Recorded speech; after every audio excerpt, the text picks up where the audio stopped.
seberapa kecewa Saya? dengan dan Bu Mega atau teman-teman di sana dengan apa keputusannya Pak Jokowi. Di kami ya? Iya. Oh pasti kecewa.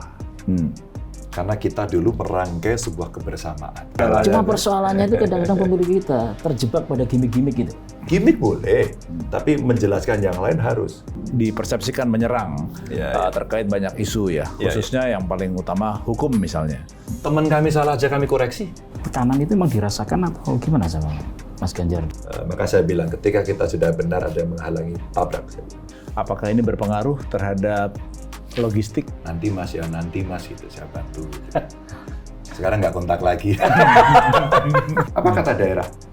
Ini yang kami tunggu. Mas, sungguhnya metu kabeh.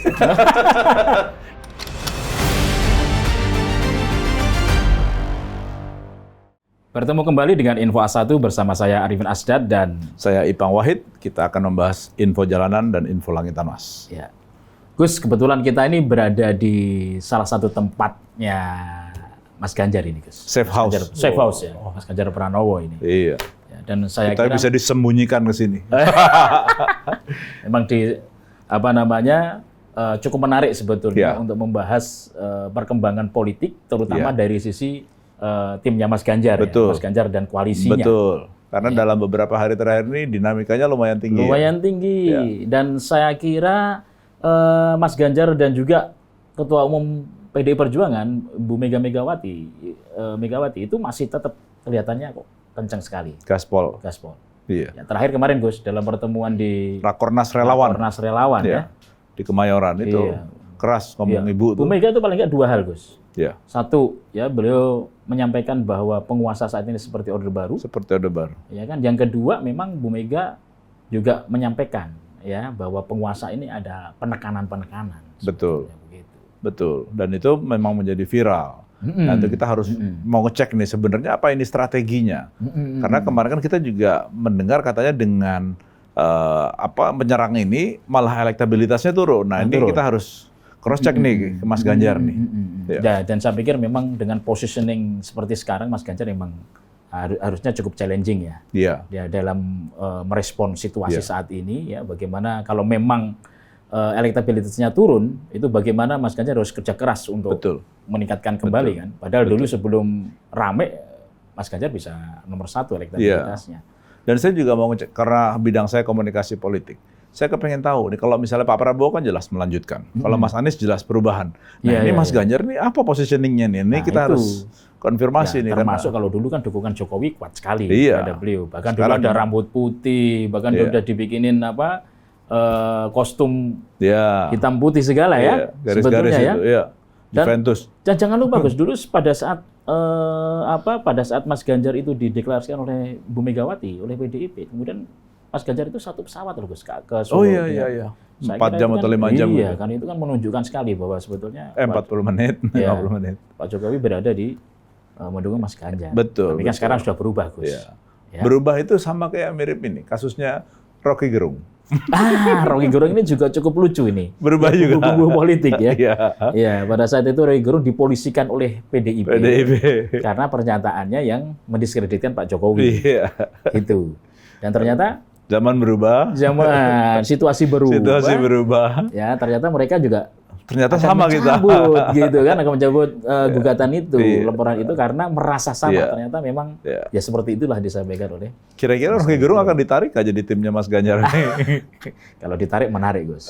Itu dia. Iya kan? Iya. Nah, tapi selama ini setahu saya dia sih tidak pernah menjadi tim sukses, ya kan? Betul. Ya, tercatat ya, tapi kalau memang ikut-ikut bantu saya nggak tahu. Tapi kalau tercatat saya kira sih enggak. Jadi gitu Mas, mending kita langsung hadirkan. Kita hadirkan Mas Ganjar. Mas Ganjar aja. Ya, karena sebetulnya banyak sekali tadi pertanyaan-pertanyaan itu dan memang sebetulnya kita sudah beberapa kali mendekati beliau untuk meminta dan waktunya kurang pas. Nah, ini dapat kesempatan. Hari ini ada kesempatan. Rezeki datang dari mana-mana Mas. Oke Gus, ini kebetulan Mas Ganjar juga sudah ada di sini. Kebetulan tadi baru datang dari tempat lain. Ya kita langsung hadirkan di sini Gus ya.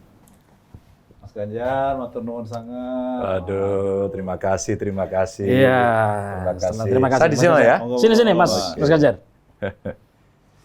Waduh, ini kenapa ya 3 orang? Karena Ini nomor 3. Tanda apa itu? Nah, Tanda 3 ya. Ya, Oke. tanda 3. Tapi memang selama ini selalu begini, Mas Ganjar. Begitu Info ya. A1, A-nya Arifin, Satunya satu Wahid. Oh, Ya, begitu. A-nya gitu. Arifin, satunya Wahid. Wahid. Kan A1. iya. Iya. Wahidnya? Oh, Wahid satu, bahasa Arab. Oke. Al-Wahid. Al-Wahid. Gus, kita terima kasih sama Mas Ganjar ya karena telah hadir di sini di tengah kesibukan beliau pasti ini. Iya. Ini udah musim kampanye, Gus. Mas, kita yang hadir di tempatnya Mas Ganjar. Oh iya. Kita sudah dikasih kesempatan. Oh gitu ya. Dikasih makan siang juga loh. Tapi ada susunya nggak? Nah, Oke, Mas Ganjar, sangat menarik ini situasi politik tentunya sekarang ya. Dulu Mas Ganjar di awal-awal, wah tinggi sekali surveinya, ya kan, terus mengalami banyak peristiwa di tengah perjalanan, ya, dan sampailah Mas Ganjar tetap sebagai calon presiden, walaupun ya dalam tanda kutip tanpa ada dukungan dari Pak Jokowi. kata siapa? Orang membaca begitu. Gus. Oh gitu. Kalau ada dukungan yang kita tidak tahu, perlu kita tanyakan kepada Mas Ganjar. Ya kan? Nah, sekarang situasi bagaimana nih Mas Ganjar melihat terakhir saat ini? Situasi seperti apa yang ada di media. Jadi sebenarnya publik sekarang sudah bisa melihat apapun ya. Karena media juga menyampaikan juga luar biasa seperti podcast seperti ini memberikan informasi yang luar biasa. Seperti itu kondisinya. Sehingga publik bisa melihat visual yang ada di media itu adalah cerminan apa yang nyata. Gitu. Tapi betul nggak tadi itu memang sekarang tidak ada dukungan dari Pak Jokowi buat Mas Ganjar? Iya, Pak Jokowi sepertinya statement terakhir beliau adalah akan netral. Akan netral. Ada kan statementnya beliau. Bahwa kemudian sekarang terlihat seperti mendukung salah satu pihak, menurut saya itu sebuah pilihan biasa saja. Dalam politik orang bisa berubah. Sama seperti penetapan calon presiden, calon wakil presiden, ya. Sebelum terjadi kan terjadi dinamika orang saling berkunjung, orang saling merapat. Ada yang pacaran lama, nggak jadi. Pindah ke sini, yang sini sudah pacaran nggak jadi. Kemudian pindah ke sana, begitu. Itu sebuah dinamika yang menurut saya biasa saja. Jadi kami sudah menyiapkan banyak skenario dan mental untuk terjadinya perubahan dinamika itu. Gitu. Jadi memang pada saat begitu Pak Jokowi kelihatan ya tidak mendukung Pak Mas Ganjar, itu sebenarnya tim sudah mengantisipasi hal itu. Oh sudah. Oh sudah. Sudah. Jadi dengan siapapun kita mesti siap. Kan kita bukan ikut pemilu baru pertama. Partai ini sudah cukup lama, ya. Era Orde Baru dulu kalau pemilu, Mama PDI Perjuangan saya contohkan, selalu nomor 3. 99 kemudian menang, ada proses Pilpres dengan dinamika yang sangat luar biasa. Jadi kita sudah menyiapkan beberapa senario agar semuanya siap dengan berbagai kondisi. Mas, seberapa penting memang Pak Jokowi itu bagi Mas dan teman-teman di... Buat saya, penting banget, Mas. Penting banget. Kalau kita melihat proses saya dalam berpolitik, saya kira pertama kali yang mengawali adalah beliau. Memotivasi saya, terus memberikan banyak kesempatan ke saya, itu adalah Pak Jokowi, dan saya tidak akan pernah melupakan jasa itu. Begitu. Mentor jadinya. Sangat. Maka saya sebut, beliau adalah mentor saya. Nah, disitulah kemudian arti penting seorang Jokowi kepada saya. Namun demikian, ketika putusan dalam waktu hari-hari ini seperti itu, kami juga harus menyampaikan terima kasih. Setidaknya kesempatan, dukungan yang pernah diberikan, itu kan bukan tanpa hasil ya, ada hasilnya. Waktu endorsement diberikan itu, cerita rambut putih, muka berkerut, ya, dan sebagainya, soal keberanian dan sebagainya, menurut saya itu sesuatu yang saya tidak bisa coret sebagai sebuah saham yang pernah diberikan kepada saya. Tapi kok malah sekarang kerutnya malah hilang, Mas? Lah tadi dikasih apa? Make up sama Tabe jenengan. Mas, seberapa kecewa Mas sama Ibu Mega dengan apa yang diputuskan oleh Pak Jokowi? Maksudnya? Seberapa kecewa saya dengan dan Bu Mega atau teman-teman di sana dengan apa keputusannya Pak Jokowi? Di kami ya? Iya. Oh pasti kecewa. Karena kita dulu merangkai sebuah kebersamaan. Bahkan pada saat dialog-dialog kami sebelumnya dengan beliau, itu yang diceritakan pertama adalah bagaimana pembangunan ini bisa berkelanjutan. Bagaimana agenda besar Indonesia menuju Indonesia Emas 2045 itu tidak boleh terputus. Betul. Dan kami bersepakat. Maka kemudian tinggal siapa yang akan maju. Maka pada saat saya mendapatkan diskusi-diskusi, informasi-informasi, tawaran-tawaran awal, kami tidak seketika serta-merta. Siap Pak? Enggak. Siap Bu? Enggak. Kalau di partai kami lebih dinamis lagi gitu. Nah proses inilah yang kemudian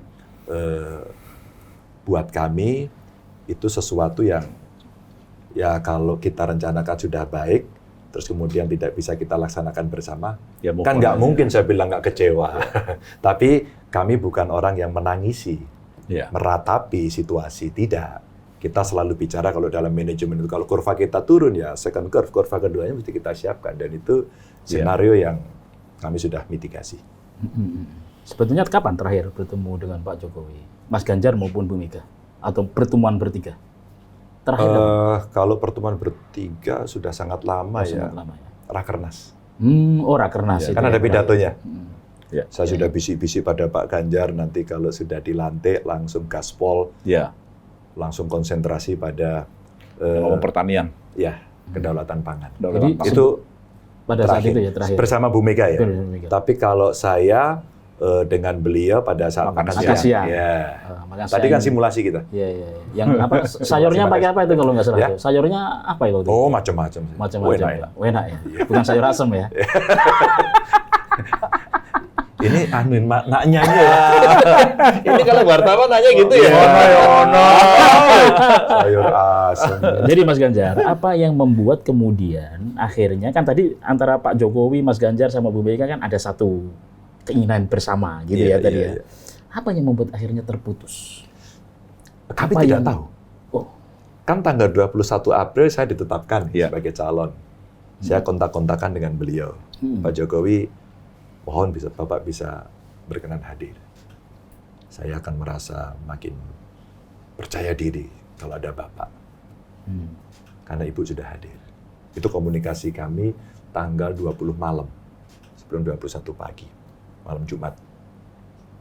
Nah, setelah itu saya mendampingi beliau pulang ke Solo, 50 menit penerbangan kami berbicara tentang banyak hal. Beliau briefing saya, betul-betul saya di briefing.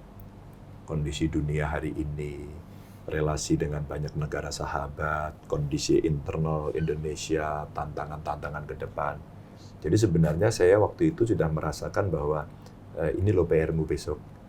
Oke, begitu. Nah, waktu itu ya saya menerimanya sebagai sesuatu yang oke. Ini saya kira continuity yang mau kita lakukan begitu. Jadi ya seperti itu kondisinya. Pada saat saya bersama beliau, jadi saya yakin aja waktu itu.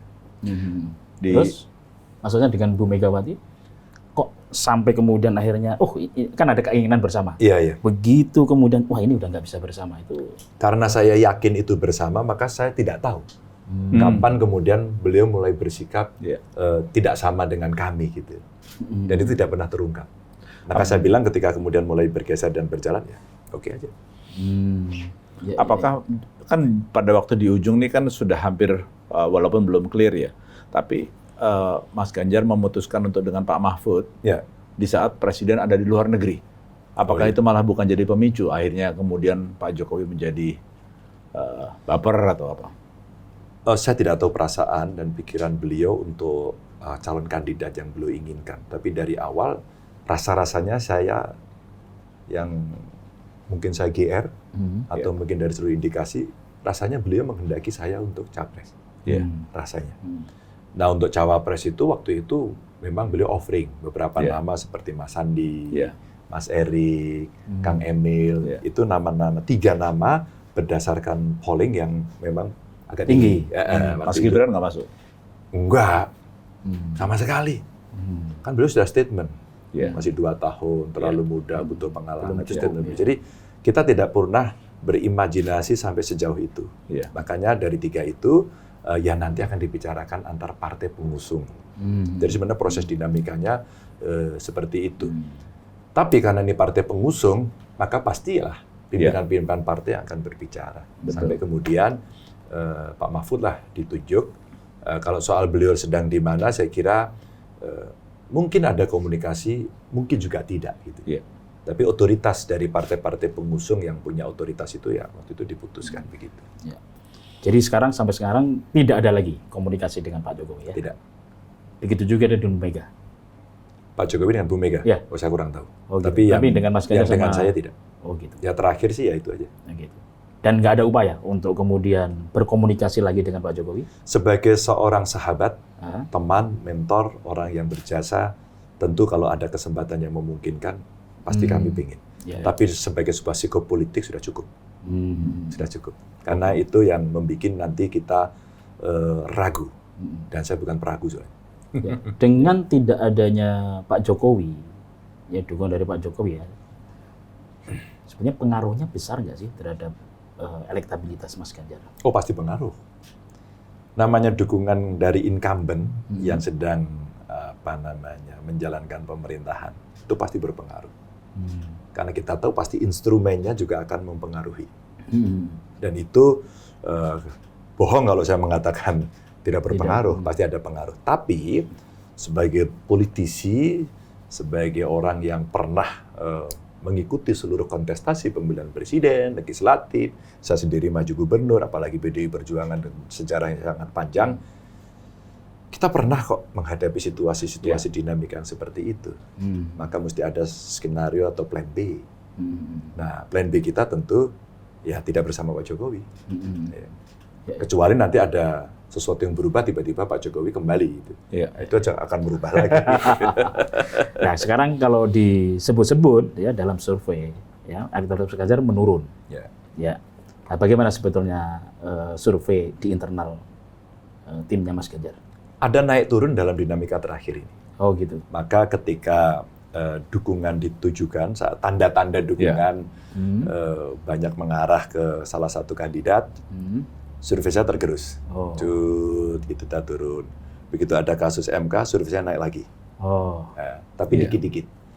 Dan masih dalam ya sekitar margin error lah. Margin error 2-3%. Dan itu masih stagnan sampai hari ini. Kalau kemudian ada survei-survei yang lain, ya itu referensi buat saya saja. Ya, dengan adanya plan B tadi, Mas Ganjar, artinya ya sudahlah kita tanpa Pak Jokowi. Iya. Apa yang kemudian menjadi prioritas Mas Ganjar? Itu kemudian akhirnya elektabilitasnya Mas Ganjar itu bisa naik signifikan. Bertemu masyarakat, bertemu rakyat, karena potential votersnya ada di sana. Yang terbesar anak muda, ya kita bicara dengan anak muda. Apa yang kemudian menjadi pikiran-pikiran dia. Kalau bidang beliau ini, Bapak, ekonomi kreatif, wow, anak muda itu keranjingan dengan dunia itu dan inovasinya top banget. Maka fasilitasi, mengembangkan SDM, membangun kolaborasi, itu menjadi penting. Dan hari ini itu yang kita tawarkan kepada mereka dengan berbagai pertemuan ya. Apakah itu pertemuan langsung maupun menggunakan media-media. Apalagi 56,4% ya pemilihnya. Nggak bisa dipungkiri. Jadi kalau cara sih banyak sekali ya. Bahkan saya mendapatkan masukan dari anak-anak muda itu sendiri. Tolong jangan remehkan saya, Mas Ganjar. Saya pemilih baru dan saya mau dukung, tapi tolong jangan remehkan saya. Kami juga berpikir substantif loh. Gitu. Kami juga berpikir apa yang menjadi masalah negara. Dia sangat peduli lingkungan, ekonomi sirkular, HAM, ya, penegakan hukum, anti korupsi, tapi termasuk ekonomi kreatif, e-sport, desain. Bagaimana IP yang saya miliki ini bisa dijadikan kolateral? Itu hebat loh. Betul. Saya aja nggak kepikir. Jadi pendekatannya itu dianggap efektif ya kalau yang kreatif seperti itu. Saya kira iya, karena ketika kemudian mereka menyampaikan gagasan itu, terus saya sampaikan begini. Saya waktu jadi gubernur punya pengalaman masukan dari anak muda loh. Apa itu, Pak? Anak-anak itu saya buatin tempat kreatif hub. Kemudian dari kreatif hub ini mereka bisa berdiskusi banyak hal. Lalu beberapa perusahaan besar ya itu kita undang untuk bisa berdiskusi, bahkan beberapa di antaranya mendampingi. Mereka cocok. Iya. Soft skill yang mereka dapatkan, mendapatkan ruang untuk bisa tumbuh. Pak, buatin dong Pak di tempat kami. Di Papua, Mas, Bang, kemarin saya dibuatin lagu kok oleh 2 grup band lokal. Maksud saya, wah ini lagunya oke juga gitu. Di area yang jauh dari ibu kota. Artinya potensi itu ada. Jadi kalau kita bicara, caranya banyak sekali. Mas, kalau dianggap bahwa pendekatan kreatif itu salah satu yang paling penting ya, kenapa sekarang yang dipilih oleh teman-teman di tempatnya TPN itu justru malah pendekatan yang agak attacking, khususnya terhadap Pak Jokowi? Apakah itu dianggap menguntungkan? Kita tidak attacking pada Pak Jokowi loh, jangan salah. Saya pernah menjadi tertuduh. Mas Ganjar kok melawan Pak Jokowi? Enggak, saya menjawab pertanyaan. Dalam seluruh paparan saya tidak ada yang saya attack. Tapi ketika dinamika tanya jawab Q&A-nya dilakukan, loh saya harus menjawab dong. Iya. Dan jawaban saya adalah pada data, pada fakta, dan pada realita. Nah, memang ada karakter dari PDI Perjuangan, Mas. Iya. Kami pernah sakit sekali ketika 27 Juli. Iya. Sakit sekali. Kita diserbu Orde Baru. Ya. Sakit, Mas. Kita mengalami reformasi 98, Indonesia dibakar. Ekonomi rontok, pemerintahan tumbang. Kita mengerti dan belajar. Setelah sakit, kuda tuli, 96, kemudian 98 terjadi, 99 pemilu kita menang. Kita menjaga aras itu, dan kemudian naga-naganya, loh kamu terulang lagi. Iya. Nggak bisa dong. Iya. Maka Mas, karakter banteng itu kalau ketaton tuh ngamuk Mas, bukan gembeng, Iya. bukan cengeng, bukan nangis. Nah kelompok itu marah. Iya. Nah, ada yang marah. Termasuk ibu. Makanya Apalagi ibu. Ibu ini kan terbiasa diam. Iya. Agak hemat itu. Apapun diam. Kalau sudah begitu, berarti itu sudah tanda-tanda. Ada sesuatu yang memang tidak beres. Itu ibu. Nah, tapi saya mendapatkan kelompok baru, pendukung baru yang tidak setuju cara itu.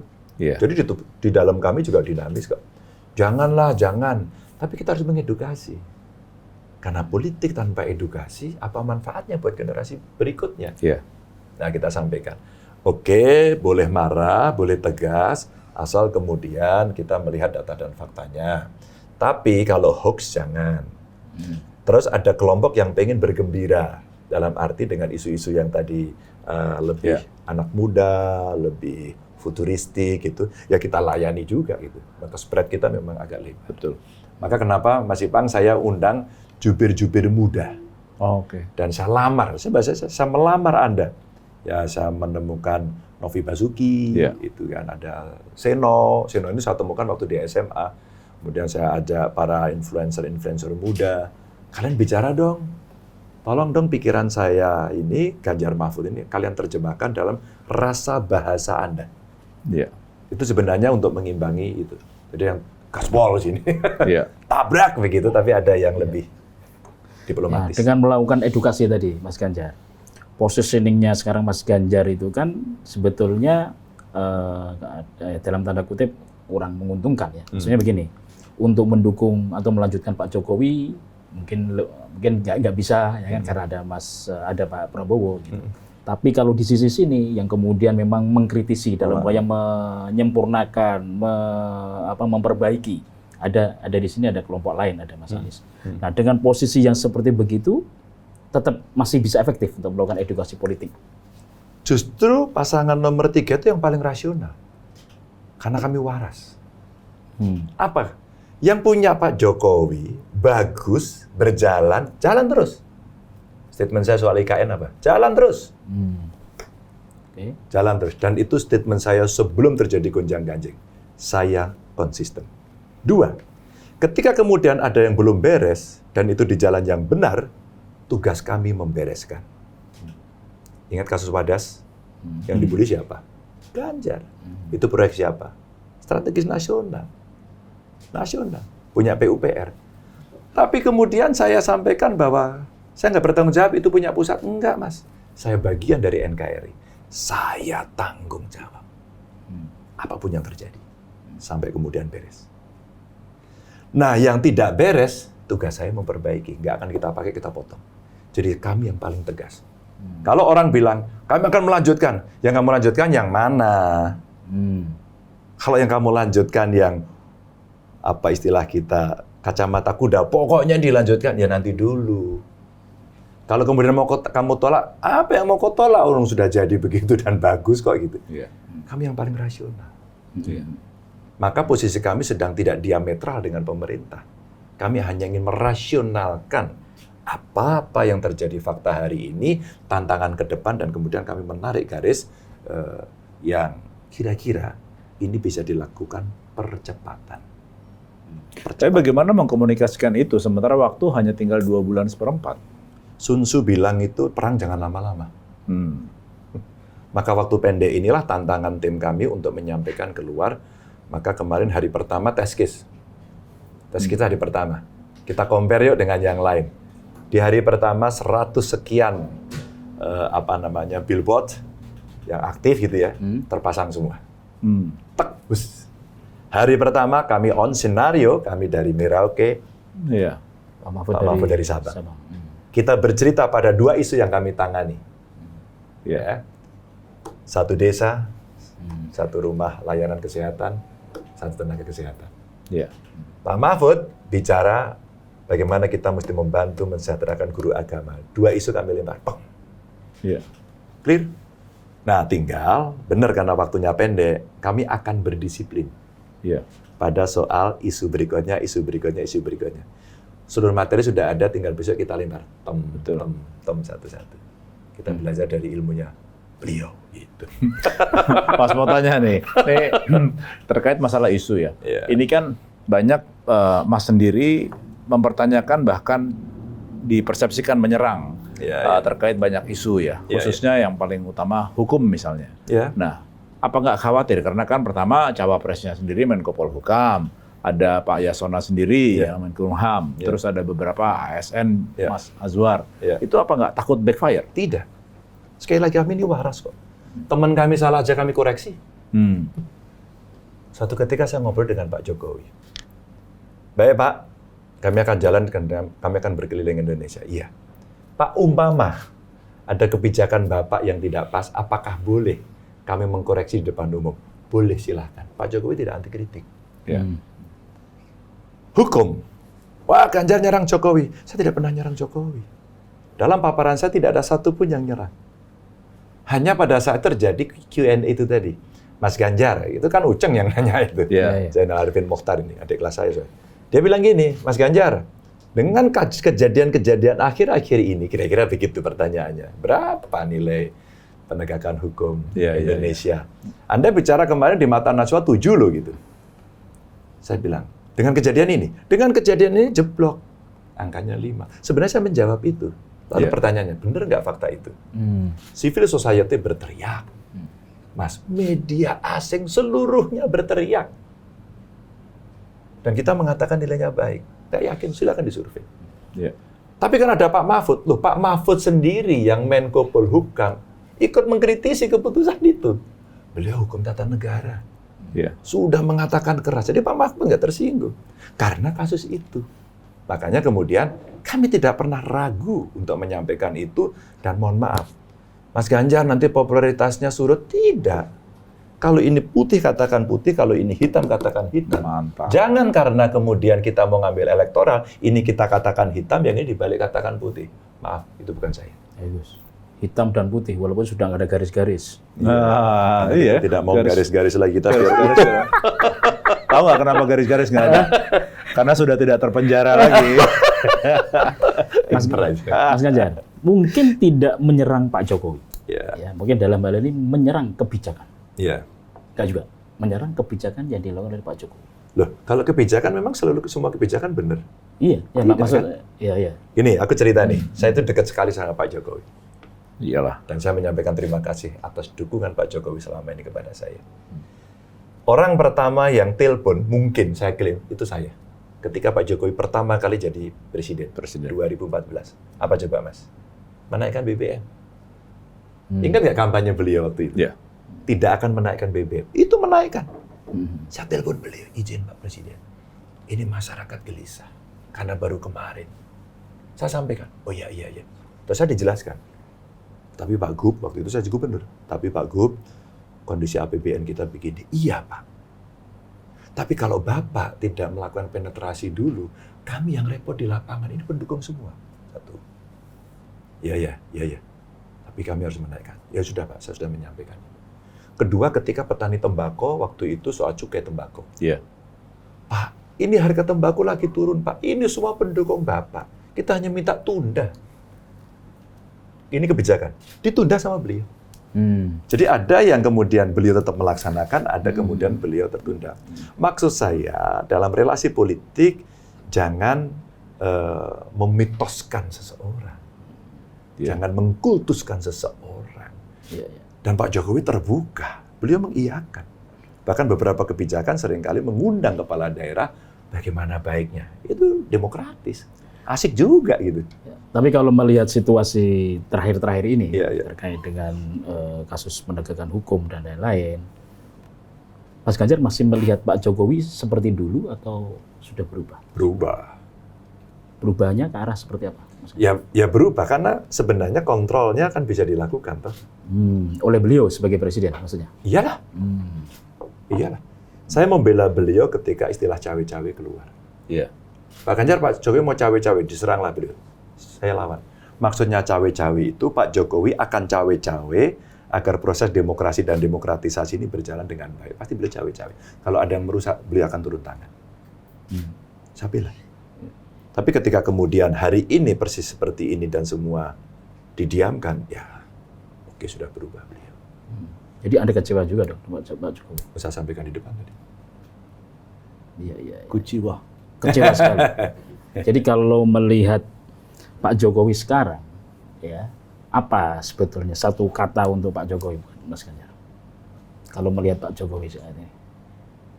Bukan satu kata saya kira, satu kalimat ya. Ya boleh. Tidak bersama kami lagi. Mas Ganjar, sebetulnya Pak Jokowi kelihatan tidak mau bersama Mas Ganjar dan koalisi ini ya. Itu sebenarnya kelihatannya sudah mulai kapan sebenarnya dirasakan oleh Mas Ganjar itu? Kapan ya? Kalau saya sih membacanya U20? enggak. Saya masih komunikasi. Rakernas kali ya. Iya. Sudah beda itu pada saat itu? Ya, karena setelah Rakernas itu biasanya kalau saya minta waktu beliau langsung diberikan. Gitu. Tapi agak tertunda dan akhirnya tidak bisa bertemu sampai sekarang. Dan bertemunya itu bareng-bareng pas makan siang. Padahal biasanya beliau tidak. Tapi saat itu saya sudah sadar, mungkin ada yang beliau kurang berkenan pada apakah kami, apakah partai kami, atau tokoh sesuatu. Tapi saya sudah siap-siap pada soal itu. Penilaian orang bahwa beliau sekarang terkait dengan misalnya dinasti politik, membiarkan intervensi hukum dan lain-lain, itu Mas Ganjar melihatnya seperti apa? Kalau orang menilai dengan subjektivitas masing-masing, saya hormati saja. Negara demokrasi kok. Ekspresi berbicara, saya kira orang boleh menilai apapun gitu.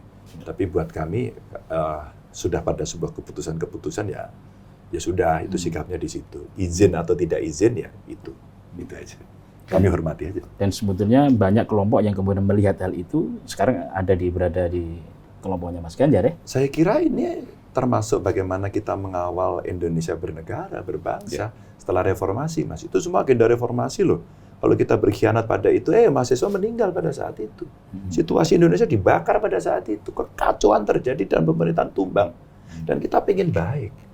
Masa kemudian kita melihat seperti itu diam saja? Enggak lah. Kita pernah jadi aktivis. Kebakar juga Mas semangat aktivis kita gitu. Tapi saya tetap hormat itu. Apalagi cara yang bisa kita ingatkan. Gitu. Maka civil society bergerak.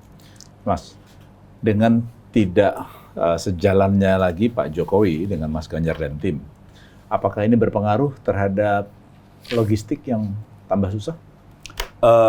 Sedikit. Ya dulu banyak orang mengira bahwa kamilah kemudian penerusnya, banyak orang berbondong-bondong. Nanti Mas gitu, saya bantu. Gitu. Sekarang nggak kontak lagi. Ya nggak apa-apa, kita kan bisa berkontak. Jangan-jangan mau kontak takut juga kepada Mas Ganjar kan? Ya itu Anda bilang. Terima kasih sudah menyampaikan.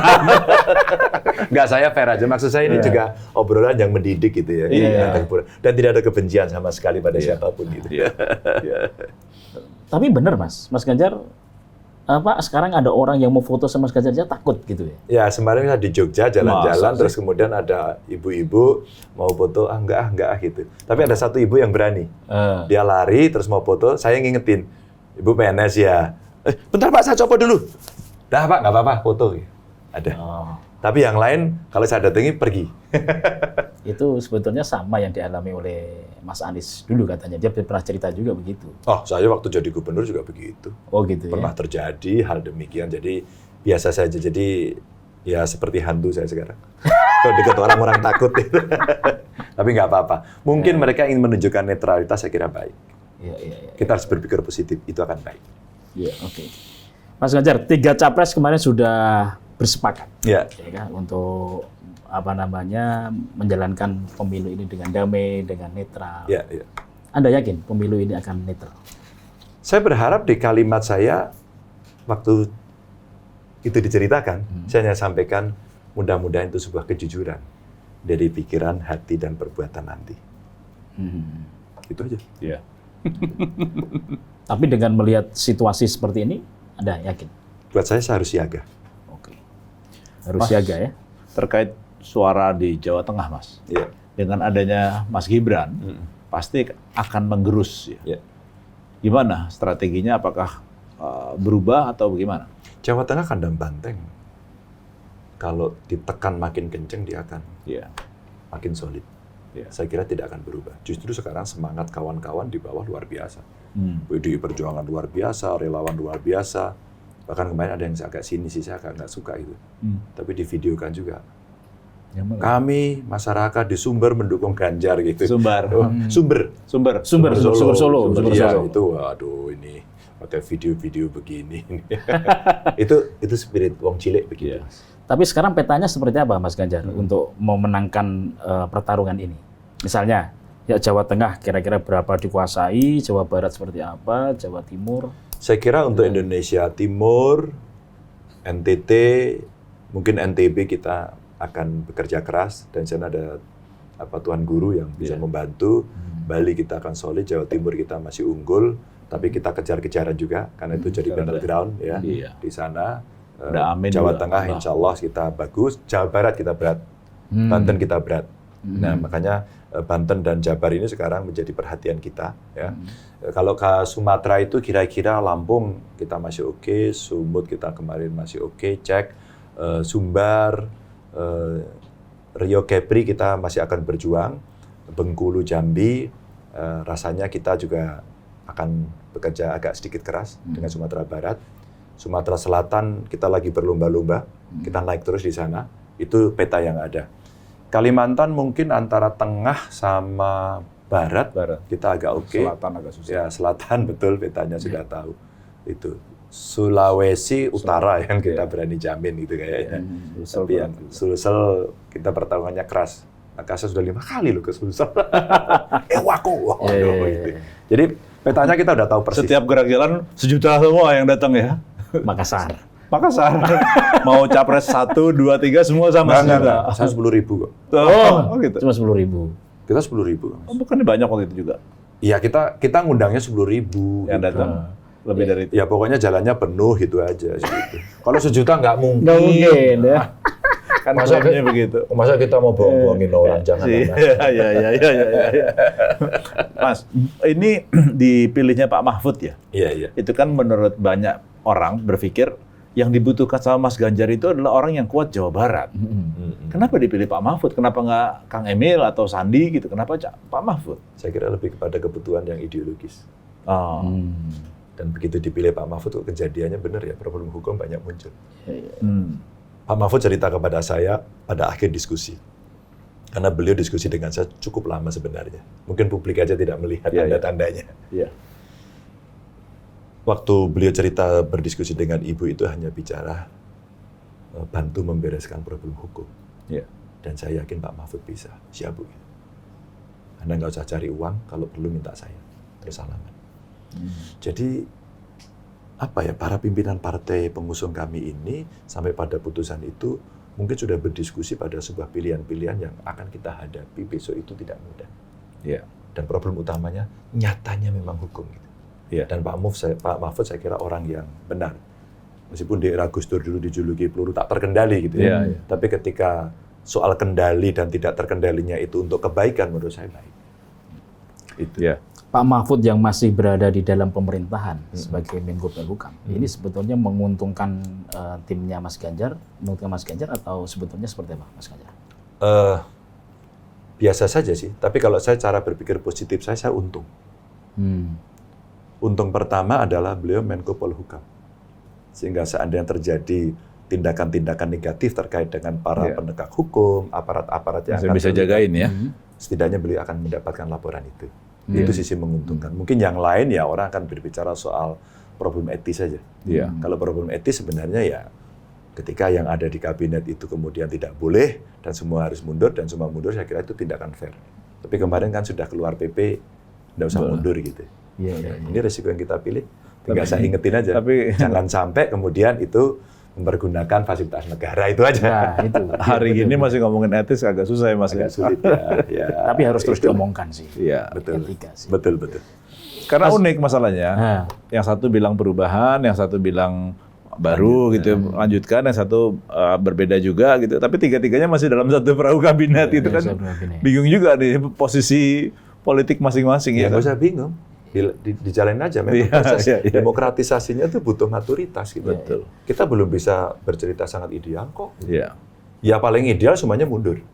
Iya. Paling ideal ya, harusnya ya. Iya dong. Kenapa nggak diawali oleh Mas Ganjar aja? Nggak maksudnya dari Pak Mahfud sebagai itu. Ketika kemudian kita melihat indikasi-indikasi yang terjadi, saya sudah pernah bicara gitu. Malah saya mendorong kalau potensi-potensi ini akan terjadi, Bapak jangan mundur, malah saya bilang. Oh gitu. Oh iya. Karena ini ada di sini karena ada potensi. Ada potensi. Loh, kalau nggak ada potensi kan kita pasrah Iya. saja pada sistem kan. Gitu. Nah, Bu Mega kemarin ya pada saat ketemu para relawan itu kan menyampaikan kan cukup keras ya. Iya. Ya, bahwa penguasa saat ini seperti Orde Baru, terus kemudian ada penekanan-penekanan. Sebetulnya tekanan itu memang dirasakan atau gimana sama Mas Ganjar dan tim? Indikasi aja, Mas. Indikasi. Dan indikasinya kuat kan? Berapa kali baliho saya dicopot. Saya ikhlas aja. Jangan-jangan kita yang salah naruh ya. Sehingga Jangan-jangan belum bayar pajak. belum bayar pajak. Atau yang di pinggir jalan gitu. Tapi kalau belum bayar pajak, Pas belum bayar pajak semua kayak. yang lain juga nggak dicopot. Oh gitu ya. Dua, ada wartawan yang kemudian juga mendapatkan persoalan. Dan kebetulan dia di kubu saya. Oh iya. Iya. Ada poster juga mendapatkan. Terus kemudian Jawa Timur, Jawa Tengah, kadesnya akan diperiksa. Ya. Sementara ada yang lain, rame-rame, ada pertunjukannya, nggak ada cerita periksa-memeriksa. Mas, ini kan situasi yang dihadapkan kepada publik dengan telanjang gitu. Masa kita diamkan begitu? Loh, tapi kan menterinya kan Azwar Anas dari PDIP, harusnya kan bisa di... Menteri Dalam Negeri. Oh itu karena Menteri Dalam Negeri kan Loh, juga kalau sama yang kedekatannya kan juga Pak Tito kan lumayan. Loh iya, tapi tidak ada yang melakukan apapun. Apa artinya gitu? Maka betul tadi, kita mau bicara etis tapi masih ada di seperti itu. Iya. Maka kita melihat secara holistik saja. Iya. Inilah yang kemudian, kok nggak ada yang bertindak ya? Gitu. Mungkin Ibu pesannya juga kepada para menteri-menteri juga. Iya. Maka pada saat itulah, Ibu yang biasa slow gitu, kemudian pas, keras. Gitu. Sebetulnya ini nanti kemudian akan menyampaikan bersuara itu sampai sebatas apa? Sampai sebatas apa? Ketika Maksudnya situasi tambah buruk, dugaan saya akan ada sikap yang lebih tegas lagi. Apakah termasuk menarik diri dari kabinet? Bukan tidak mungkin.